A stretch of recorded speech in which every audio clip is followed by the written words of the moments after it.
हरे कृष्णा। आप सबका भगवत गीता श्रवण में हार्दिक स्वागत है।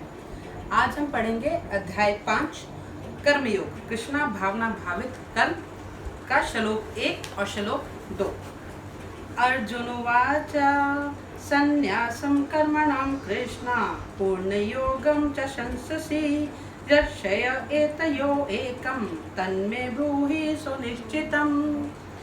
अर्जुन ने कहा, हे कृष्ण, पहले आप मुझसे कर्म त्यागने के लिए कहते हैं और फिर भक्ति पूर्वक कर्म करने का आदेश देते हैं।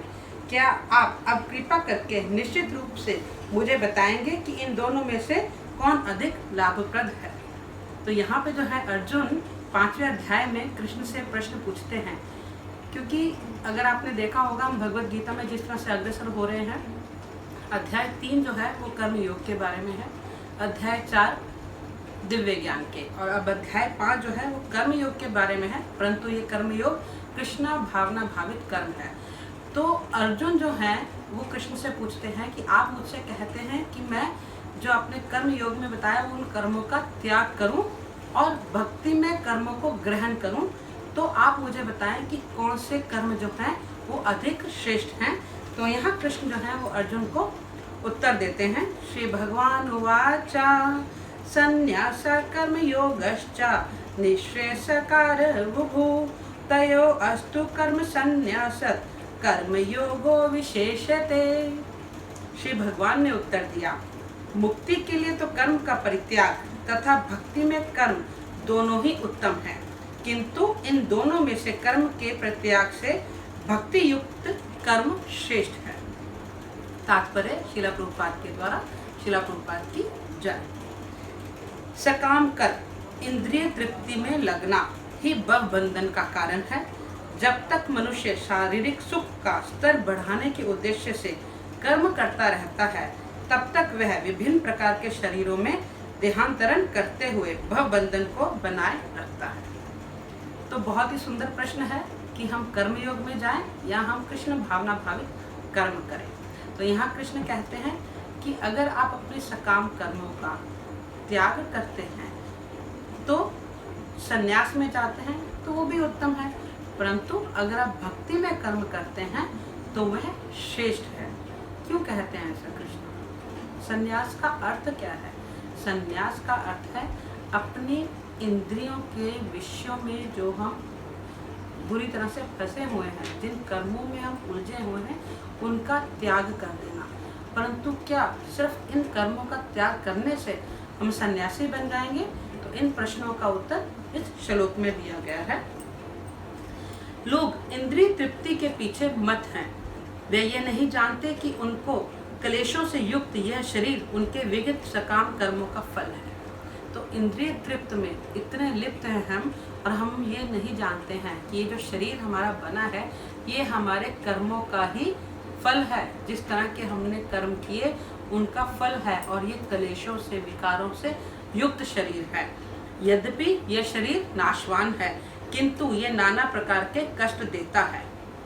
फिर भी नहीं समझते हम। नाशवान है सबको पता है, कष्ट मिलते हैं सबको पता है, परंतु फिर भी आत्म साक्षात्कार की ओर हम अग्रसर नहीं होते। अतः इंद्रिय तृप्ति के लिए कर्म करना श्रेयकर नहीं है। तो अब कृष्ण यहाँ कहते हैं कि इंद्रिय तृप्तियों के लिए कर्म करना श्रेयकर नहीं है। इससे बेहतर है कि आप उन कर्मों का त्याग कर दें, मतलब आप उन कर्मों को छोड़ दें। तो फिर आप कैसे कर्म करें जिससे कि आप भव बंधन से मुक्त हो सकें? और जब तक मनुष्य अपने असली स्वरूप के विषय में जिज्ञासा नहीं करता, उसका जीवन व्यर्थ रहता है, और जब तक वह अपने स्वरूप को नहीं जान लेता तब तक उसे इंद्रिय तृप्ति के लिए सकाम कर्म करना पड़ता है। अब भक्तिमय कर्म करने के लिए आपको जो है ज्ञान प्राप्त करना पड़ेगा कृष्ण का, कर्मों का, गुरु के द्वारा, गुरु के प्रोत्साहन के द्वारा। तो अब इसमें ये कहा गया है कि हम जब तक इंद्रिय तृप्ति में फंसे रहते हैं, हम जो है भक्तिमय कर्मों में आ नहीं सकते। अब आगे कहते हैं कृष्ण, अतः ये ज्ञान कि आत्मा है, शरीर नहीं, मुक्ति के लिए पर्याप्त नहीं। अब आगे कृष्ण बोलते हैं कि चलो आपको ये ज्ञान मिल भी गया कि मैं आत्मा हूँ, मैं शरीर नहीं हूँ, तो ये ज्ञान भी अधूरा है। इस ज्ञान से भी आपको मुक्ति प्राप्त नहीं हो सकती। तो हमें मुक्ति प्राप्त होगी कैसे? अब आगे कृष्ण बोलते हैं, जीवात्मा के स्तर पर मनुष्य को कर्म करना होगा, अन्यथा भव बंधन से उभरने का कोई अन्य उपाय नहीं है। अब जीवात्मा के स्तर पर हमारी जो आत्मा है वो सदा ही सदा प्यासी है हरि दर्शन के लिए। जब हमें ये जिज्ञासा, ये इच्छा आत्मा की पता लगेगी और हम उसके लिए कर्म करने लगेंगे, श्री भगवान को, श्री हरि को जानने का प्रयास करेंगे और अपने सारे कर्म जो हैं हरि इच्छा में समर्पित करेंगे, तभी हम भव बंधन से मुक्त हो सकेंगे। तो ये कृष्ण भावना भावित जो कर्म है ये है क्या? हम पहले भी बता चुके हैं कि कृष्ण भावना भावित कर्म जो भी हम कर्म करते हैं, जो हम निहित कर्म करते हैं, हम सारे दिन में जो भी कार्य करते हैं, कृष्ण को स्मरण करते हुए करें, कृष्ण को समर्पित करते हुए करें और कृष्ण के लिए करें।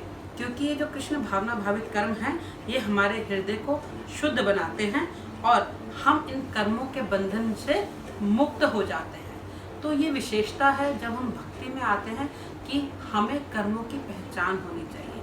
हम हर पल कर्म में रहते हैं, हर पल हमारा मन जो है वो कर्मों की इच्छा करता है, तरह तरह की इच्छाओं को जो है स्रोत बनता है और उसके बाद हम उन इच्छाओं की पूर्ति करने के लिए अलग अलग तरह के कर्म करते हैं।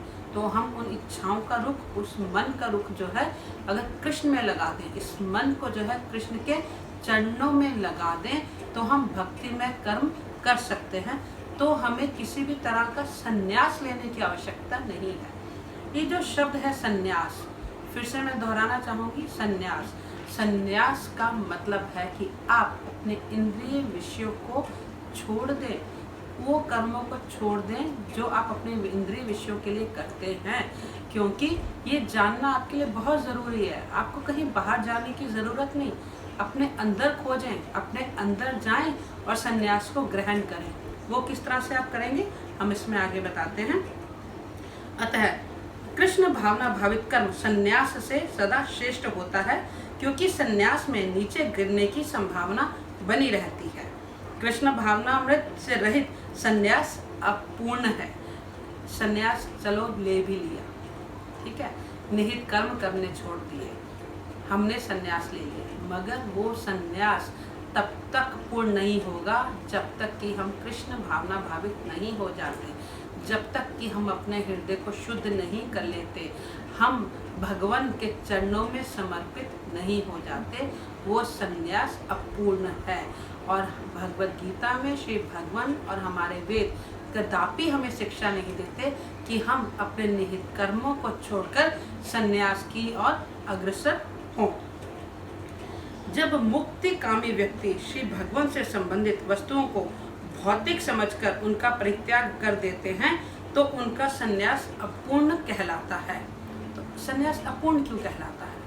क्योंकि हमने कृष्णा की भक्ति तो की नहीं, कृष्णा के प्रति जानकारी तो ली नहीं, अपना हृदय जो है कोमल नहीं किया, बस अपने निहित कर्म छोड़ दिए कि मैंने ये कर्म करने छोड़ दिए, जीवन व्यापन के लिए जो मैं कर्म करता हूँ ये छोड़ के मैं संन्यास ले सकता हूँ। नहीं, ये गलत है। तो यहाँ सही क्या है?